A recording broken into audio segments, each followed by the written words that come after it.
मित्रों नमः संस्कृताय। आज वेदांत दर्शन की चर्चा करेंगे हम। इससे पहले नास्तिक दर्शन जो हमारा कंप्लीट हो गया है उसका वीडियो मेरे YouTube चैनल पे पड़ा हुआ है, आप देख सकते हैं, जिसमें जैन दर्शन, बौद्ध दर्शन और चारवाक दर्शन तीनों नास्तिक दर्शन है। आज हम आस्तिक दर्शन की ओर चलेंगे और आस्तिक दर्शन में मैंने बताया था कि आस्तिक दर्शन को दो भागों में विभाजित किया गया।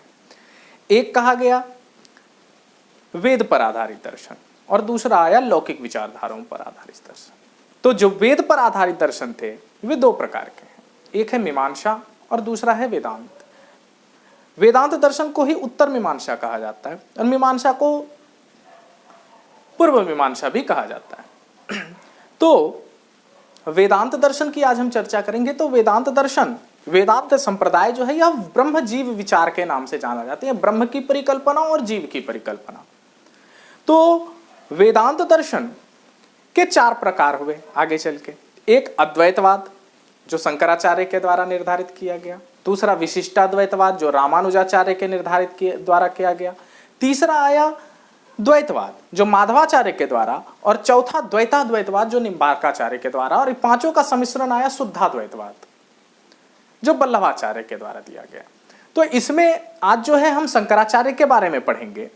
तो सबसे पहले वेदांत को समझना कि वेदांत का अभिप्राय क्या है। वेदांत का अभिप्राय है वेद का अंत, यानी वेद का अंतिम भाग।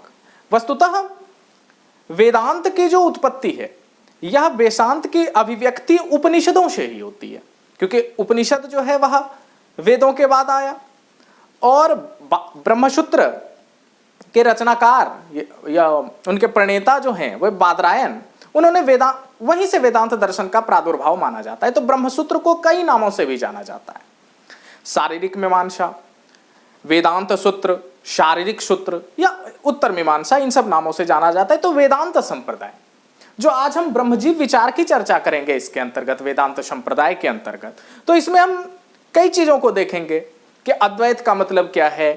तो आइए लेकिन इससे पहले हम शंकराचार्य के बारे में जान लें थोड़ा। तो शंकराचार्य का जो जन्म है वह 788 ईस्वी में केरल के कांगड़ी गांव में एक शिव गुरु के घर में हुआ था। 7 वर्ष की आयु में ही इन्होंने चारों वेदों का अध्ययन कर लिया और 8वें वर्ष संन्यास ग्रहण कर लिया। और 8वें वर्ष में संन्यास ग्रहण करने के बाद 12वें वर्ष में इन्होंने शास्त्रों पर भाष्य लिखा, जिनके कुछ मुख्य भाष्य हैं। गीता भाष्य है, उपनिषद भाष्य है, ब्राह्मण भाष्य है, सौंदर्य लहरी है, उपदेश सहस्त्री है, अनेक प्रकार के भाष्य हैं इनके जो इन्होंने लिखा। भाष्य मतलब टीका, सौंदर्यकरण उसका। तो इसके बाद उन्होंने वेदांत का प्रचार किया और जगह जगह जाकर के शास्त्रार्थ किया करते थे, और शास्त्रार्थ में इन्हें कोई हरा नहीं सकता था। शंकराचार्य केरल के कांगड़ी गांव से निकले और देश भ्रमण के लिए निकले, और देश भ्रमण में करते हुए इन्होंने चारों कोनों पर 4 मठों की स्थापना की। पहला दक्षिणामन्य मठ, तो जो दक्षिणामन्य मठ है वह श्रृंगेरी शारदा पीठ, इसका नाम है, श्रृंगेरी कर्नाटक में है। दूसरा उत्तरामन्य मठ उत्तर में, ज्योतिर्मठ जो बद्रीनाथ जिसे आप कहते हैं जो उत्तराखंड है, उत्तराखंड में अवस्थित है। तीसरा पूर्वामन्य मठ जो गोवर्धन मठ जिसे पुरी उड़ीसा जगन्नाथपुरी के नाम से आप जानते हैं। और चौथा जो है वह पश्चिमामन्य मठ है, वह द्वारका पीठ, द्वारका गुजरात में अवस्थित है। एक बात हमेशा ध्यान रखें कि इन चारों जगहों पर भगवान विष्णु की पूजा होती है। बद्रीनाथ में भगवान विष्णु हैं, पुरी में विष्णु है, श्रृंगेरी शारदा पीठ कर्नाटक में विष्णु है, द्वारका में विष्णु है, हर एक जगह पर विष्णु की पूजा होती है। अब यह वेदांत दर्शन इंपॉर्टेंट इसलिए भी होगा इस बार के लिए क्योंकि आदिशंकर द्वारा जो पुरी में स्थापित गोवर्धन मठ है, यह गोवर्धन मठ ओडिशा सरकार के अधिकार क्षेत्र से बाहर होगा। तो आदिशंकराचार्य के बारे में कि आदिशंकर जो है वो 8वीं सदी के भारतीय दार्शनिक और धर्मशास्त्री थे। इसके द्वारा अद्वैत वेदांत सिद्धांत जो आज हम पढ़ेंगे इनका विचार किया गया, प्रतिपादन किया गया। और अद्वैत वेदांत सिद्धांत जो है वह हिंदू धर्म का एक अद्वैतवादी सिद्धांत, अद्वैतवादी संप्रदाय है। और यह संप्रदाय यह उपनिषदों और वेदों पर आधारित है। इसमें एक सत्य और एक ईश्वर, इसी को मान्यता दी गई। अद्वैत, यही पढ़ेंगे अभी हम। तो अद्वैत वेदांत के अनुसार ब्रह्म, और ब्रह्म कौन? निर्गुण ब्रह्म, निराकार ब्रह्म, जिसे देखा नहीं जा सकता, ऐसे निर्गुण ईश्वर की ही एकमात्र सत्य है, और आत्मा जो है यह ब्रह्म का रूप है। हम आगे पढ़ेंगे इन चीजों को। तो इसमें उपनिषदों के मूल विचारों की व्याख्या की, और हिंदू धर्म की सर्वाधिक प्राचीन अवधारणा का समर्थन किया है अद्वैत वेदांत दर्शन, शंकराचार्य ने, जो उन्होंने आत्मा और निर्गुण ब्रह्म के अस्तित्व का समर्थन किया है। और उनका सर्वाधिक महत्वपूर्ण कार्य जो 6 उपसंप्रदाय हैं, इसको संश्लेषित करने के लिए किया गया, और उनका प्रयास था, जिन्हें सन्मत के नाम से भी जाना जाता है वेदांत दर्शन के अंतर्गत। उन्होंने 10 नामी संप्रदाय की भी स्थापना की शंकराचार्य ने, जो मठवासी जीवन यापन करने का समर्थन करता है, जबकि शंकराचार्य प्राचीन हिंदू धर्म में विश्वास करते थे, क्योंकि जब जैन और बौद्ध धर्म विकसित अवस्था में चला गया, तब वो निकले थे लाठी लेकर के, और पूरे देश में भ्रमण किया, और पुरानी संस्कृति जो प्राचीन सभ्यता है उनका सर्वोपकार किया हर एक जगह पर जा करके।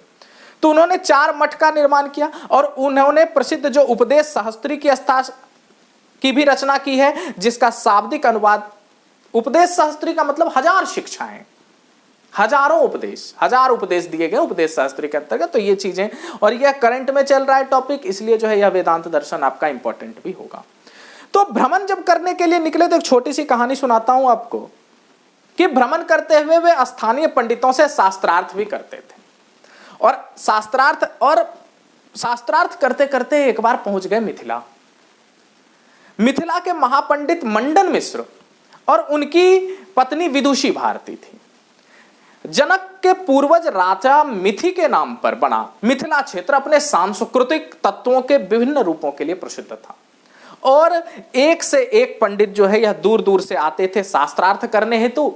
और मिथिला के पंडित जो बहुत ही ख्याति प्राप्त मंडन मिश्र, और मंडन मिश्र की पत्नी भी बहुत बड़ी विदुषी थी, इसलिए उनका नाम था भारती, और इतनी विदुषी थी कि नाम के ही साथ उनको विदुषी भारती के नाम से ही जाना जाता है सब जगह। तो शंकराचार्य ने भी उनके नाम की ख्याति सुनी थी, और सोचा मिथिला आए ही हैं तो उनसे भी शास्त्रार्थ हो जाए।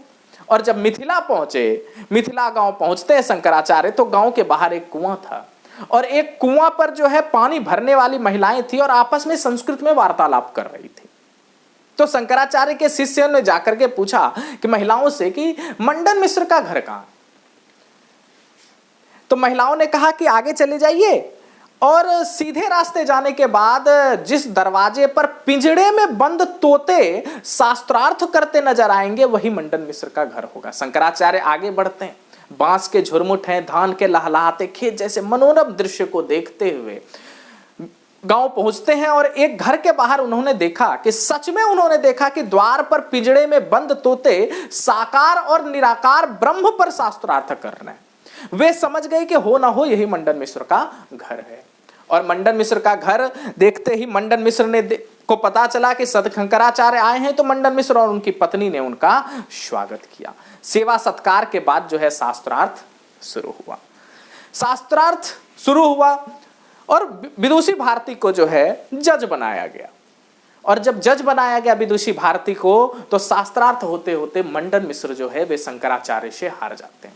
शंकराचार्य से मंडन मिश्र के हारने के बाद पुनः भारती जो है खड़ी होती है, और भारती ने कहा कि मंडन मिश्र जो है वो विवाहित हैं, और आपने अभी अपने आधे भाग को हराया है, अभी मुझसे शास्त्रार्थ करना बाकी है। और शंकराचार्य ने उनकी चुनौती को स्वीकार की। जीव जगत पर कई प्रश्न हुए विदुषी भारती के साथ, शंकराचार्य जीत रहे थे, परंतु अंतिम प्रश्न जो है वह विदुषी भारती के द्वारा पूछा जाना था, और वह प्रश्न विदुषी भारती ने पूछा, वह पति पत्नी के व्यवहारिक संबंध पर आधारित था, संभोग पर आधारित प्रश्न था। और संभोग पर आधारित प्रश्नों को सुनने के बाद अब शंकराचार्य तो बेचारे 7 वर्ष की अवस्था में ही घर से 8वें वर्ष निकल गए। 8वें वर्ष में उन्होंने भाष्य से लिख दिया। उन्हें व्यवहारिक संबंध पति पत्नी के आधार पर क्या, जो भौतिक चीजें हैं उनके बारे में क्या पता उनको, तो वे आगे चल के, और शंकराचार्य हार जाते हैं। सभा मंडप ने जो है भारती को विजयी घोषित कर दिया। तो यह चीज हमें यह दिखाता है कि हमारे समाज में स्त्रियां जो हैं वह जीवन के हर क्षेत्र में बराबर की भागीदारी निभाती हैं। तो यहां पर जब हम देखें तो अब हम एक चीज देखें कि यह शंकराचार्य के बारे में मैंने आपको थोड़ा बहुत बताया। अब आते हैं हम अपने टॉपिक अद्वैतवाद पर। हम उतना ही पढ़ेंगे जितना यूपीएससी में पूछा जाता है और उतना ही जानेंगे जितना यूपीएससी को जरूरत है, उससे ज्यादा जानने की जरूरत नहीं, क्योंकि फिलॉसफी हमारा ऑप्शनल नहीं, हमारा ऑप्शनल संस्कृत है। अद्वैतवाद, आज अद्वैतवाद की चर्चा अगर हम करें, अद्वैत का मतलब सीधा होता है दूसरा कोई नहीं, यह दूसरा हो ही नहीं सकता कोई, अर्थात पहला कौन? ब्रह्म। यानी ब्रह्म के अतिरिक्त दूसरी कोई सत्ता नहीं है। और उन्होंने, शंकराचार्य ने जीव जगत आदि सभी को ब्रह्म का ही अंग माना है। इसलिए शंकराचार्य ने कहा ब्रह्म सत्यम जगन मिथ्या जीवो ब्रह्मैव नापरः। देख लीजिए, कहा ब्रह्म सत्यम जगन मिथ्या जीवो ब्रह्मैव नापरः।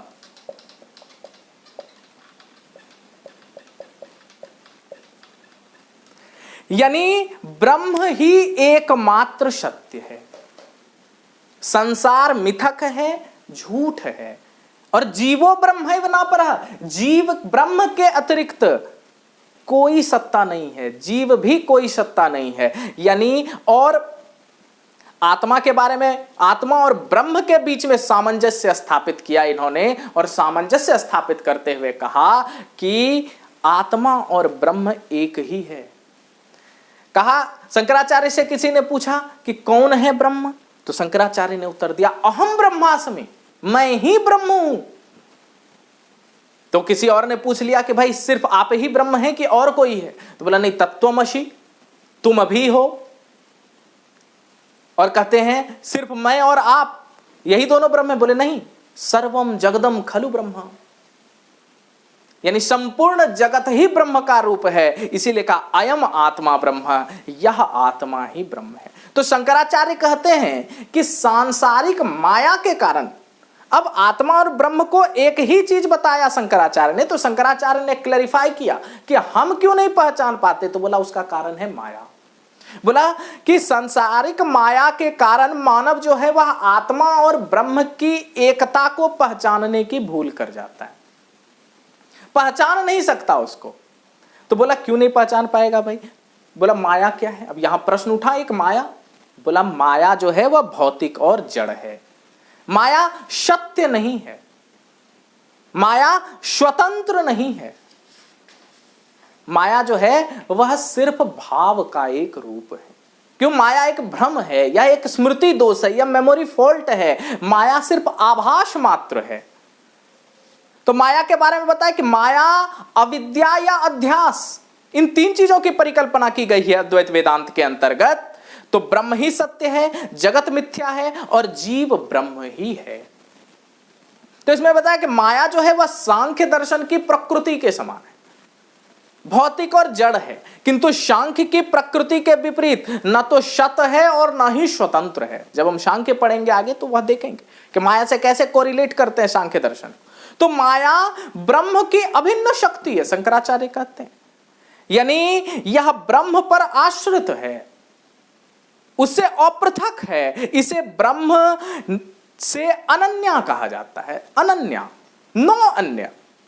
तो वस्तुतः माया और ब्रह्म में कोई संबंध नहीं हो सकता, न भेद, न अभेद, न भेदाभेद, कोई प्रकार का नहीं। उनसे इस प्रातीतिक संबंध को तादात्म्य नाम दिया गया है। यानी माया अनादि है, और माया भाव रूप है किंतु सत्य नहीं है। सोचिए, भाव होता है माया का पर सत्य नहीं है। यह बतलाने के लिए माया केवल अभाव रूप नहीं है, इसे भाव रूप कहा गया है। माया अभाव रूप भी है और भाव रूप भी है, इसका अभाव पक्ष आवरण कहलाता है। यह है माया। माया सद निर्वचनीय है, या इसे यह भी कह सकते हैं भावा भाव विलक्षण है। माया सत नहीं है क्योंकि ब्रह्म से भिन्न इसकी कोई सत्ता नहीं है, और यह असत तो असत भी नहीं है क्योंकि यह ब्रह्म पर जगत प्रपंच का आरोप करती है। यह चीज हम देखते हैं माया के बारे में। तो यह सत और असत दोनों भी नहीं हो सकता, यह केवल और केवल भ्रम है। और एक लाइन और बोला माया के बारे में शंकराचार्य ने कि माया अध्यास है, यानी अध्यास का मतलब यह भ्रांति भ्रम है। अध्यास का मतलब ही होता है भ्रांति, यह किसी वस्तु पर किसी अन्य वस्तु का अध्यास, आरोप, विक्षेप, यह चीजें हैं माया ना। माया ज्ञान निरस्या है ना, और अर्थात अधिष्ठान के ज्ञान से इसका निराश बाध या निवृत्ति हो जाती है। और माया विवर्त है, आभास मात्र है, और माया का आश्रय और विषय ब्रह्म ही है। तथापि ब्रह्म माया से सर्वथा और सर्वथा अलिप्त है, लिप्त नहीं है, पर आश्रय कौन देता है माया को? ब्रह्म ही देता है। दूसरी बात कहते हैं माया के बाद आत्मा। अब आत्मा क्या है? तो शंकराचार्य ने, इन्होंने आत्मा और ब्रह्म को पृथक नहीं माना। इन्होंने कहा अखंड सच्चिदानंद स्वरूप परम तत्व को आत्मा या ब्रह्म कहते हैं। ब्रह्म कौन है? अखंड सच्चिदानंद। सच्चिदानंद का मतलब सत, चित्त और आनंद। चित्त मना मन, आनंद यानी वैसा चित्त वैसा मन जो सत्य के समान आनंदित हो, वही सच्चिदानंद कहलाता है। और अखंड जिसे खंडित नहीं किया जा सकता, जो निर्विवाद रूप से चलता रहता है, वह है अखंड सच्चिदानंद। और आत्मा क्या है? और यह आत्मा क्या है? तो आत्मा शरीर, इंद्रिय और इंद्रिय, मन, अहंकार, बुद्धि, इन सब से भिन्न है यह आत्मा। यह आत्मा शुद्ध चैतन्य है और समस्त ज्ञान का अधिष्ठान है। इसीलिए कहा शंकराचार्य ने आत्मा के बारे में, यो एव ही निराकर्ता।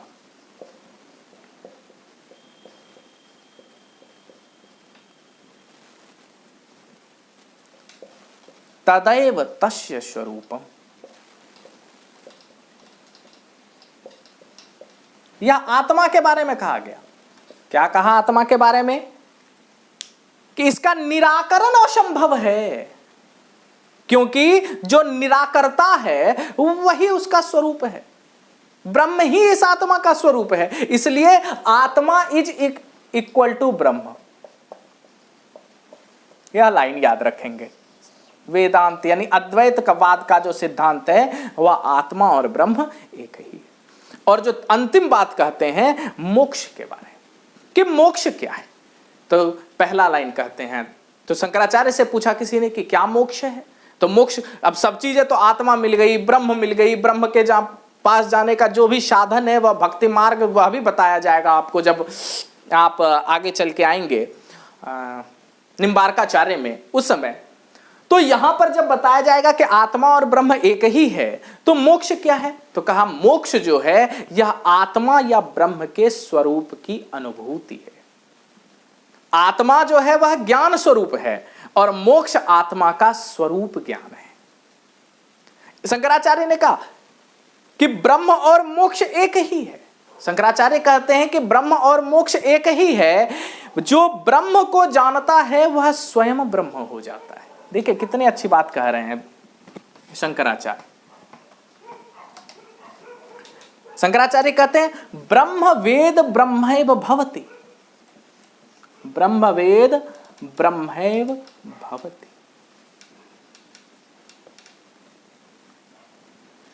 जो ब्रह्म को जानता है वह स्वयं ब्रह्म हो जाता है। तो शंकराचार्य ने बताया कि मोक्ष के 3 लक्षण हैं।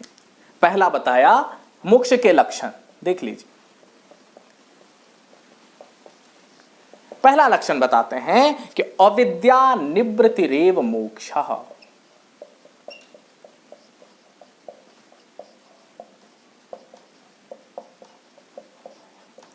यानी अविद्या की निवृत्ति ही मोक्ष है। अविद्या मैंने आपको बताया था, अविद्या क्या है भाई? दुख को सुख समझ लेना या सुख को दुख समझ लेना। नहीं, शुचि अशुचि, अपवित्र जो है उसे शुचि पवित्र समझ लेना, है ना? यह अविद्या है। जो नित्य अनित्य चीजें हैं, जो नॉन इटर्नल है, उसे इटर्नल, उसे नित्य, उसे मान्य समझ लेना, यह अविद्या है। और दूसरा अविद्या निवृत्तिरेव मोक्षा, दूसरा कहा ब्रह्म भावश्च मोक्षः।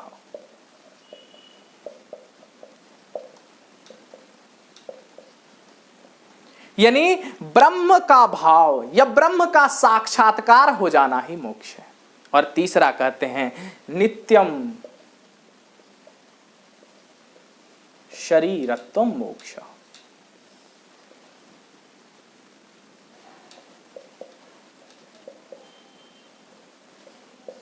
नित्यम शरीरत्वम मोक्षाख्यम, यानी नित्यम और अशरीर, यानी अशरीर हो जाना। यह मोक्ष जो है वह नित्य अशरीरत्व है ना, यानी अशरीर हो जाना ही मोक्ष है। यानी आप की समाप्ति हो गई, आपका शरीर आपका साथ छोड़ दिया, तो वही क्या है, मोक्ष है।